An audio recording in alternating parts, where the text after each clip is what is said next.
ఈ దినపు దేవుని యొక్క మాట యోబు గ్రంథము 29వ అధ్యాయము 8వ వచనము. ముసలివారు లేచి నిలువబడిరి. దీంట్లో ఘనత మనము చూడగలిగేటటువంటి వారంగా ఉంటున్నాం. ఒక మనుషుణ్ణి చూసి పెద్దవారు లేచి నిలబడ్డారంటే ఆ మనుషుడి పట్ల వారికి ఉన్నటువంటి ఘనతను మనం చూడగలిగేటటువంటి వారంగా ఉంటున్నాం. ఎందుకంటే లేఖనాలు తెలియజేస్తున్నాయి, నన్ను ఘనపరిచే వారిని నేను ఘనపరిచేదను అని వ్రాయబడి ఉంది. కాబట్టి యోబు దేవుని ఘనపరచడం నేర్చుకున్నాడు.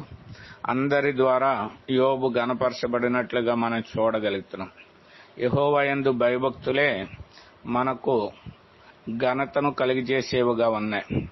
దేవుడు యందు భయభక్తులు కలిగి ఆయనను ఘనపరచడం మనం నేర్చుకుంటే ఆయన మనల్ని ఘనపరిచేవాడుగా ఉన్నాడు. కాబట్టి లేఖనాన్ని ఎరిగినటువంటి వారమే మనము కూడా దేవుని ఘనపరిచి ఆయన ఇచ్చే ఘనతను పొందుదుముగాక.